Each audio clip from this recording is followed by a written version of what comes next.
¿Qué preguntaría? ¿Qué preguntaría? ¿Qué se compró? ¿Por qué compraste? A ver, ¿cómo? Sí, justo eso, ¿por qué lo compró? ¿Qué lo llevó a tomar esa decisión? ¿Cómo tomaste la decisión? ¿Qué criterios usaste para gastar el dinero así, no de otra manera? ¿O preparar habas y no pechuguitas de ángel? ¿Verdad? ¿Sí? Porque es tomate bola y no tomate del otro que es más económico. Ajá. Sí. ¿Y eso hacemos con el gobierno? ¿Le preguntamos? No. ¿Por qué construiste esta planta si lo que necesitábamos era un dispensario? ¿Por qué construiste una planta de tratamiento y dejaste? Imagínense que ustedes son dueños de un feudo, vamos a suponer que vivimos en la Edad Media y ustedes tienen un feudo. ¿Dejarían que alguien viniera y con su dinero construyera una planta de tratamiento que no sirve? No. ¿Por qué? ¿Cómo se asegurarían de que eso no pasara? En el encuentro de la red hablaban de que hay dos estados, uno que tiene plantas de tratamiento pero no tiene drenajes, y hay otro estado que tiene mucho drenaje sin plantas de tratamiento. O sea, entonces, ¿quién decidió deshacerse de esto? ¿Y ustedes qué harían si se construyera eso en su terreno con su dinero? ¿Qué harían? Cuestionarlo, ¿no? Exigir cuentas, ¿no? ¿O hasta el final estarían exigiendo cuentas? No, parar la obra. ¿Pararían la obra o antes de que se hiciera dirían? A ver, ¿dónde la vas a construir? ¿Cuánto dinero tienes? ¿Por qué vas a comprar estos materiales y no otros? ¿A quién la va a beneficiar esta planta? Lo ideal.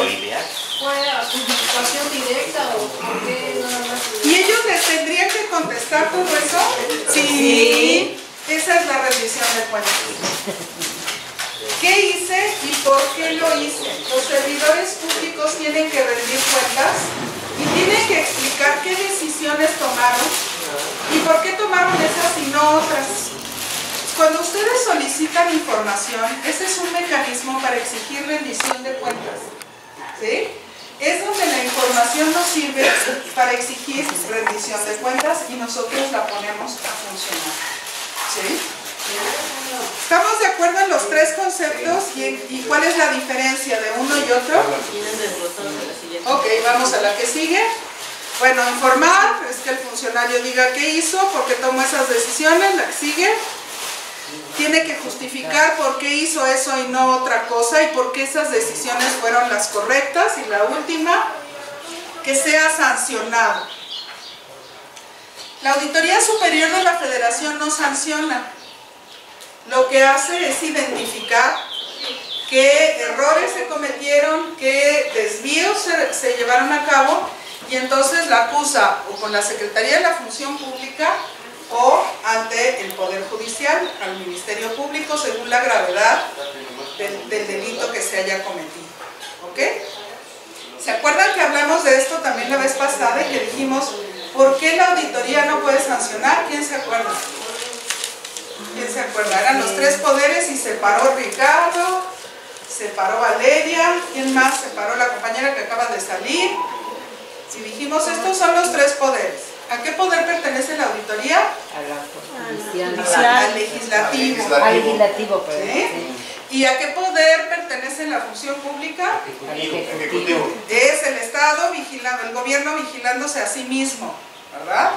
Si son faltas administrativas, este es el que debe sancionar.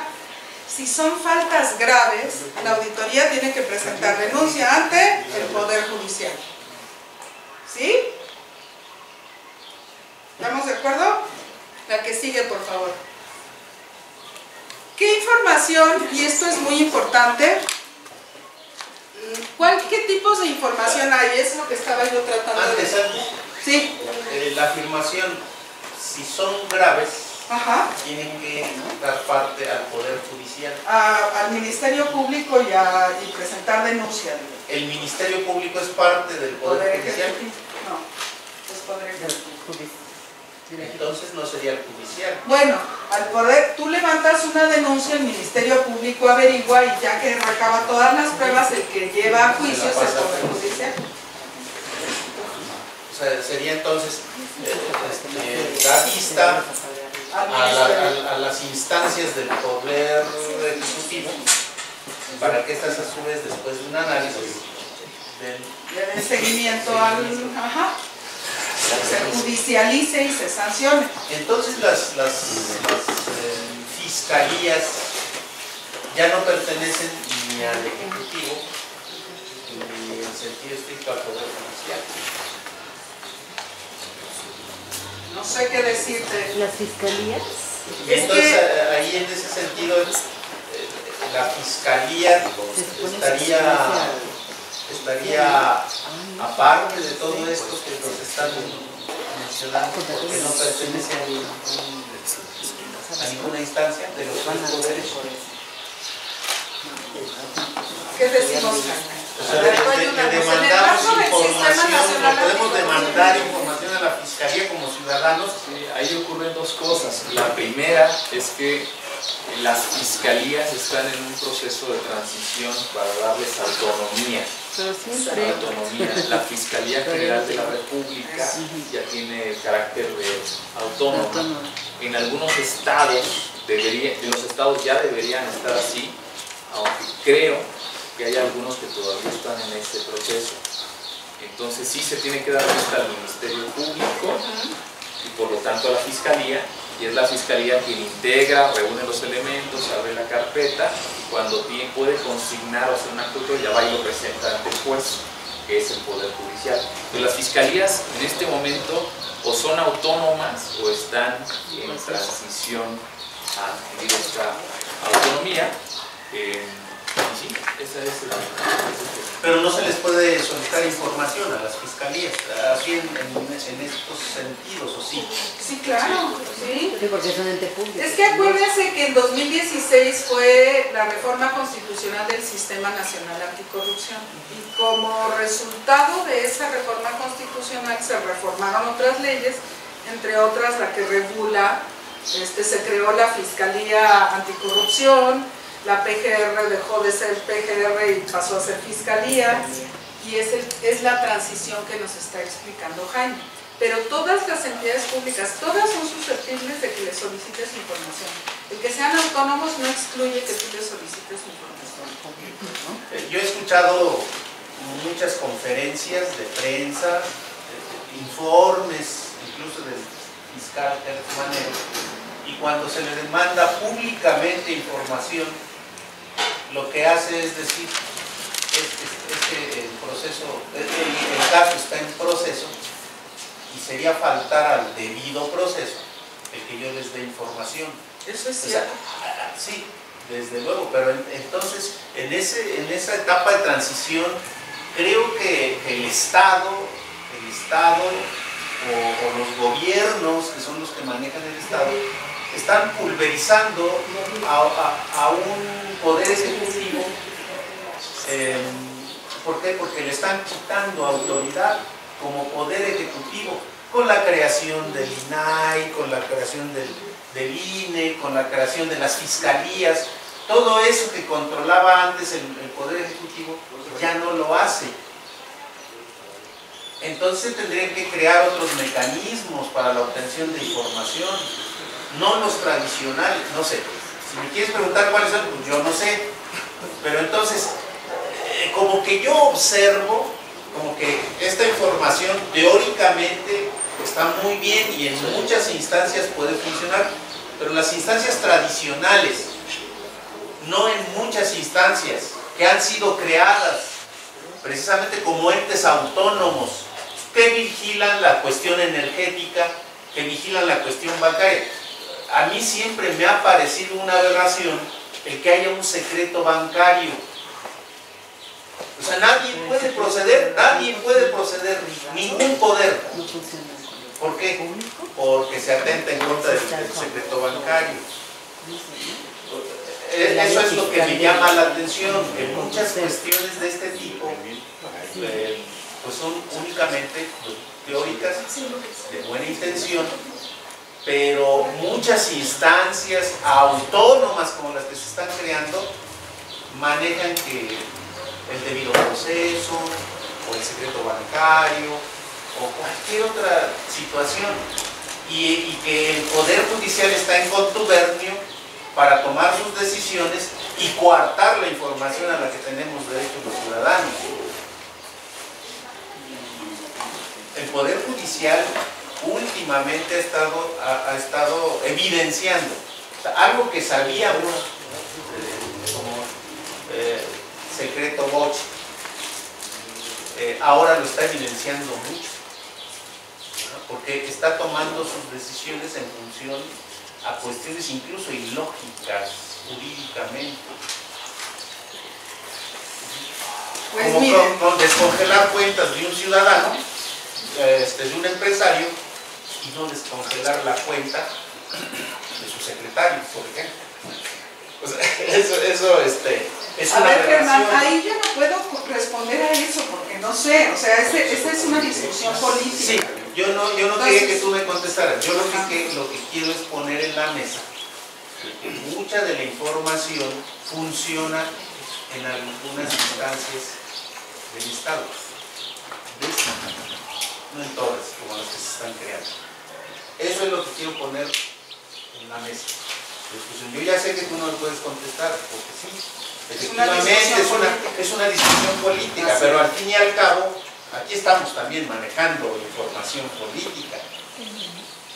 Bueno, pero yo nada más vine a hablarles del acceso a la información. Me estás pidiendo cosas que yo te No, yo no te estoy pidiendo, yo te estoy planteando esa situación. Es como información. Está bien. Bueno, entonces miren, les propongo que pues vamos al tema.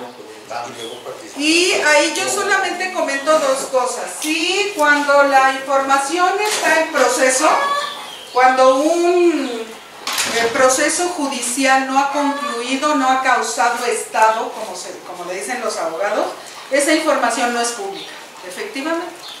Todos los procesos que están en proceso, mientras no hayan concluido, pues esa información tiene que estar reservada hasta que se sepa cuál fue el final. ¿Sería el caso de los padres de los 43? ¿Que no está concluido? ¿O son mal informados? No, esa información tiene una parte concluida y tiene una parte que es pública y que incluso el INAI resolvió en favor, obligando a los sujetos obligados a transmitir esa información. Esa información es pública y está en la página del INAI. La parte que ya concluyó, eso sí, se hizo público. Tal y como está, que no estemos de acuerdo con cómo se llevó a cabo el proceso, que haya estado muy sucio, eso es otra cosa. Pero la documentación de todo ese proceso hasta donde llegó es pública y está disponible para consulta. Y entonces los padres sí demandaron a la fiscalía, ¿no? Sí, pero ese es otro proceso que está abierto. Y esa parte es la que todavía no tenemos. Pero el primer proceso sí está documentado y es público. ¿Sí? Entonces, digamos, sí hay tres tipos de información. En principio está el principio de máxima publicidad, que dice que toda la información es pública. Toda, absolutamente. Y que para poder reservar la información solo hay dos excepciones. Los datos personales, que son nuestro nombre, nuestro rostro, nuestra dirección, todo lo que nos pueda hacer identificables, ¿sí? Y que nosotros tenemos el derecho de decidir si queremos o no compartirlo con alguien. Por eso incluso en la lista de asistencia ustedes van a ver que hasta abajo hay una leyenda que dice que nos comprometemos a cuidar sus datos personales porque sabemos que son delicados. Y otra excepción es la información que está en proceso, sobre todo procesos judiciales, o donde se pueda demostrar que hacer pública esa información ocasionaría un daño. Y para poder decir que hacer pública esa información ocasionaría un daño, tiene que ser un daño presente, probable y específico. ¿Qué daño ocasionaría hacer pública esa información? ¿Por qué en este momento no puede ser? No puede hacerse pública. ¿Y hasta cuándo se puede hacer pública? El plazo de reserva, según la ley, es por 5 años. Pero si después de 5 años se decide que esa información sigue siendo de riesgo, entonces se vuelve a reservar. Ustedes pueden pueden pedir incluso información que esté reservada, porque hay información que se reserva por plazos muy largos y que a veces se extingue el motivo que hizo que se reservara esa información. Entonces, si ustedes necesitan una información que les reservaron, hay que seguir insistiendo para que el comité de información revise si esa información sigue siendo reservada o no. ¿Quién decide? Ahí tú ayúdame con eso. ¿Quién decide cómo se reserva la información? Como funciona es, nosotros somos una dependencia pública de la Secretaría de Economía. Llega una solicitud de información y la unidad de transparencia la recibe y dice: esta información yo creo que la puede tener Juan, Lucy y Jacob, ¿no? Y les mando la solicitud para que busquen en sus archivos. Ustedes me pueden decir, sí la tengo, pero es reservada. Entonces eso se va al comité de transparencia, que está conformado por el titular de la unidad de transparencia, el órgano interno de control, las personas del área coordinadora de archivos, entre otros, no me acuerdo bien. Y entonces se decide si la información efectivamente cumple con estos criterios y se reserva. Se autoriza la reserva de la información, se emite un acta del comité de transparencia y entonces se tendría que entregar al solicitante de la información la negativa por reserva con la copia del acta que se encuentra en reserva, ¿no? Entonces, eso quiere decir que cuando a mí me responden una solicitud de información y me dicen no te la voy a dar porque es información reservada, tiene que venir con un documento anexo donde el comité de información me dice si efectivamente ya revisamos y esa información está reservada. Y va a estar reservada por tanto tiempo, por razones de tal y tal, y me tiene que decir por qué. ¿Quién emite los criterios para poder reservar información? El Sistema Nacional de Transparencia es el que emite los criterios. Y el INAI tiene criterios adicionales en su página, que son criterios para cuestiones muy específicas a las que puede acudir la unidad de enlace cuando no quiere que intervenga el comité de información, porque es algo que ellos deciden que puede resolverse muy fácil, pero es por excepción, ¿sí? Entonces, si lo hacemos físicamente, pensemos, Elvia es la solicitante de información, Ricardo y el compañero son el comité de información de la Secretaría de Economía y ustedes son la Secretaría de Economía. Entonces, Elvia pregunta y la compañera es la unidad de transparencia. Entonces, Elvia le pregunta a la unidad de transparencia, aquí está su solicitud, y ella dice, a ver, ¿quién adentro de la Secretaría de Economía puede tener esta información? No, pues Juan, dime, dame esta información para responderle a Elvia. Y Juan dice, no te la puedo dar porque es información reservada. Y entonces, la compañera, ¿con quién vas? Con el comité. Con el comité. Le dices, oye, que esta información es reservada. ¿Y ustedes qué hacen? Van a revisar. ¿Revisan? ¿Qué hacen? Un documento, le dicen, sí, es reservada. Ten unidad de transparencia. Dile al solicitante de información que no le podemos dar la información porque está reservada. Y aquí está el documento del comité. Y entonces, yo solicitante reviso la respuesta y digo, ¿cómo que la Secretaría de Economía dice que no tiene los índices económicos, ¿no?, del año pasado? Si la Secretaría de Economía tiene por obligación, entre sus atribuciones y funciones, emitir esos índices económicos. ¿Con quién me quejo? Ah, ahí está el INAI. Entonces, voy a interponer un recurso de revisión porque no estoy de acuerdo con la respuesta, ¿no? Porque ellos deberían de tener información, porque me la negaron, ahorita vemos las causales que hay, y entonces yo interpongo un recurso de revisión, que no necesito un abogado ni necesito ser especialista. Yo sé que esta información deberían de tenerla y en la misma plataforma le doy clic, recurso de revisión, y llega a manos del INAI. La plataforma dice queja, no dice recurso de revisión. Tiene un iconito del lado derecho, cuando ustedes meten la solicitud, lo van a ver, es un iconito así, que dice queja. Es ahí donde le tienen que apachurrar para meter un recurso de revisión. Y entonces cuando llega el INAI, ¿qué pasa? Cuando llega el INAI, se turna ese recurso, se distribuye de manera por orden alfabético en el nombre de los comisionados, se les va asignando cada uno, porque diariamente ingresan 300, 500, 1000, ¿no? Entonces se van repartiendo así en cada uno de los 7 comisionados. Cada comisionado tiene en su oficina un equipo de especialistas, de abogados, que analizan el recurso, la situación, y le dicen al comisionado, después de un análisis muy complejo, le dicen al comisionado: ¿sabe qué, comisionado? Usted debería plantear este tema como que efectivamente es reservado, o debería plantear este asunto obligando a la institución a que haga la información. Entonces este comisionado agarra ya su proyecto y se presenta al pleno, o sea, la reunión con los otros 6 comisionados, y expone la situación, y los otros 6 comisionados analizan y votan a favor o en contra, y la decisión que se tome ahí es la que se le notifica al solicitante. Al sujeto obligado, la unidad de transparencia. La unidad de transparencia.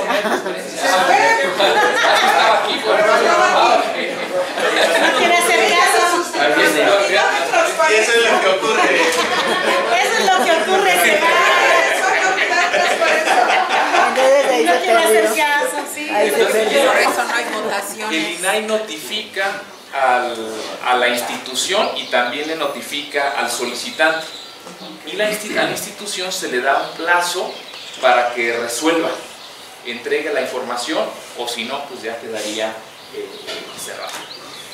Entonces, a mi modo de ver, desde el principio, desde que llega al INAI y se pone a consideración de los asesores, y los asesores le dicen debiera de, es un manejo político.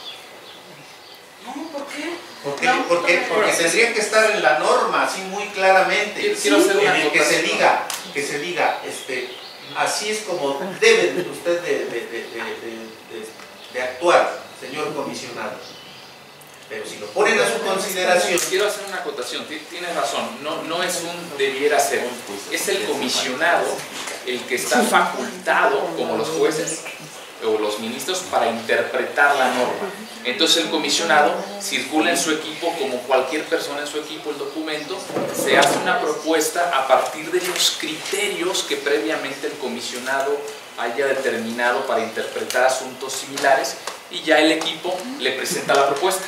Pero al final del día es el comisionado el responsable y el facultado para interpretarla. En función de una ley. Por supuesto, siempre. Perdón, ¿sí?